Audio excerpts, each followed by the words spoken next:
Hello दोस्तों, जय श्री कृष्णा। कैसे हैं आप लोग?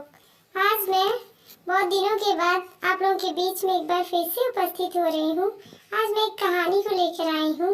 इस कहानी का नाम है युद्ध की नींव। उम्मीद है ये कहानी आप लोगों को पसंद आएगी।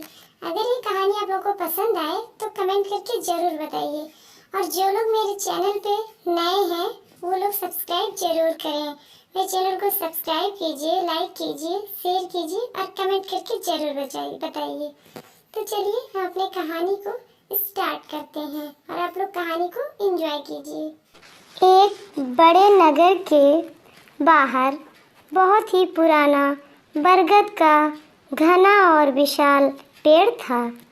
उसके ऊपर कौओं का राजा रहता था। उसी पेड़ के साथ गुफा के पास उल्लुओं का राजा रहता था। इस प्रकार इस वृक्ष पर दो राजा अपनी प्रजा पर राज करते थे। उल्लुओं के राजा ने अपनी प्रजा का आदेश दे रखा था कि वह रात को जब गुफा के बाहर पहरा दे तो जो भी कौवा रात को उन्हें घूमता मिले उसे मार डालें। इस प्रकार कौवा जाति मारी जाती रही। कौओं के राजा को इस बात से बड़ी चिंता हुई। उसने एक दिन अपने मंत्रियों को बुलाया और उनसे कहा, यह हमारा शत्रु बड़ा भयंकर है।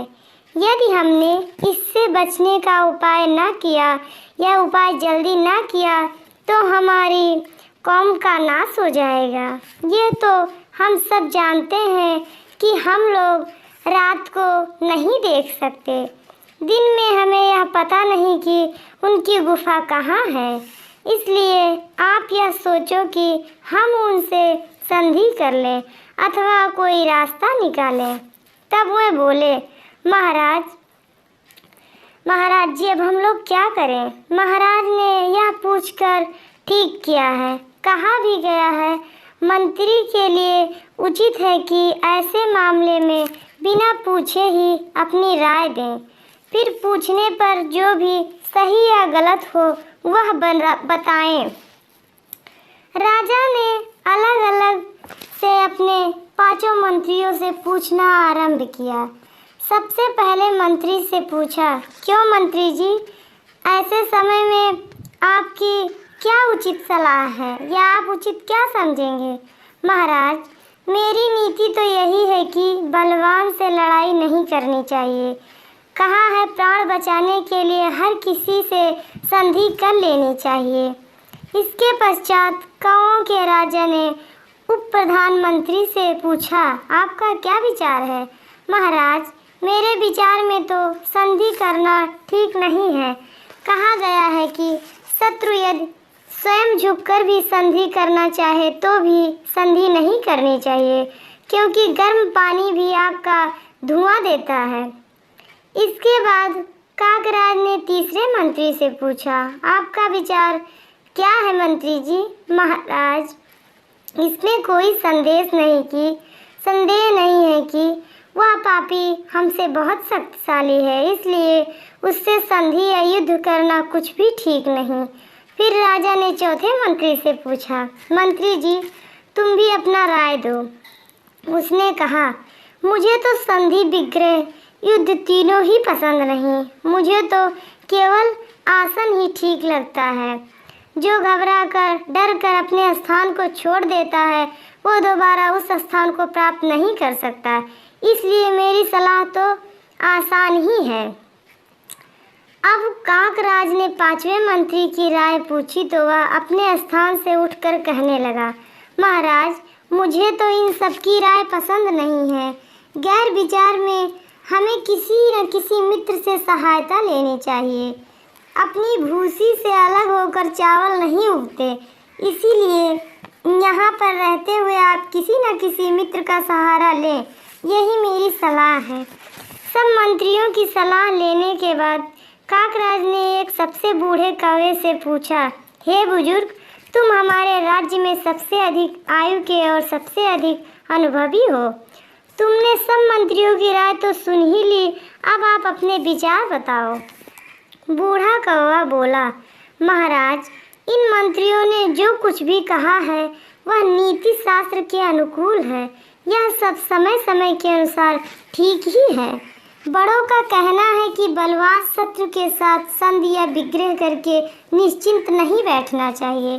शत्रु के मन में विश्वास पैदा करके स्वयं विश्वास न करते हुए लोभ दिखाकर बड़ी आसानी से उसे मारा जा सकता है। मेरा बुजुर्ग, मैं आपकी बातों को मानता हूँ, किंतु दुख की बात है कि मैं तो उसका निवास स्थान भी नहीं जानता।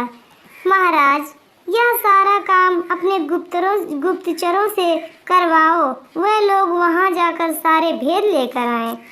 वैद्य, ज्योतिषी और आचार्य जैसे अपने पक्ष की सब बातों को जानते हैं, वैसे ही गुप्तचर सपेरे की भांति शत्रु पक्ष की बातें जान जाते हैं। राजा ने अपने सभी विशेष सहयोगियों की राय जानने के पश्चात उस बूढ़े कौवे से पूछा, मेरे पूज्य, अब आप यह तो बताओ कि उल्लुओं से हमारी इस पुरानी शत्रुता का क्या कारण है। सुनो महाराज, एक समय हंस, तोता, बगुला, कोयल, चिड़िया, उल्लू, कबूतर, बाघ, कठफोड़वा आदि सब पक्षियों ने मिलकर आपस में सलाह की कि हमारा राज गरुड़ है, या हमारा राजा गरुड़ है, यह वासुदेव का भक्त है, हमारी कोई चिंता नहीं करता। सो ऐसे स्वामी से क्या लाभ जो शिकारियों के जालों में फंसे हम लोगों की रक्षा नहीं करता। अतः विचार करके दूसरा राजा बनाया जाए। तब उन सब ने भद्र उल्लू को देखकर कहा, आज से हमारा राजा उल्लू होगा। आज से हमारा राजा उल्लू होगा। चलो जाकर राज तिलक का सामान लाओ। राजगद्दी पर बैठने के सारे प्रबंध किए गए। अभी उल्लू राजगद्दी पर बैठने ही लगा था कि उसी समय कौवा आ गया। कौवे ने पूछा, अरे भाई, यह काहे की खुशियाँ मनाई जा रही हैं। भाई कौवे, हम पक्षियों का कोई राजा नहीं है तो हम इस उल्लू को राजगद्दी पर बैठा रहे हैं। तुम भी जरा अपनी राय दो। कौवा हंसकर बोला, भाइयों, यह बात उचित नहीं है कि कोयल, मोर, हंस, तोता, बुलबुल, हारित, सारस आदि प्रधान पक्षियों के होते हुए इस दिन के अंधे भयंकर चेहरे वाले को राजा बनाया जाए। इसे मैं नहीं चाहता, क्योंकि यह तो देखने में भी बड़ा भयंकर और भद्दा लगता है। इसे राजा बनाकर भला हमारी क्या इज्जत होगी। गरुड़ के राजा रहते हुए इसे क्यों बनाया जा रहा है। यदि गुणवान भी हो तो एक स्वामी के होते दूसरा स्वामी नहीं बनाया जाता। गरुड़ के नाम से शत्रु डर जाते हैं। कहा भी गया है कि बड़ों के नाम से ही बड़े बड़े काम सिद्ध होते हैं। इसीलिए उल्लुओं से हमारी शत्रुता हो गई। इस प्रकार इस कहानी का अंत हो गया। Thank you.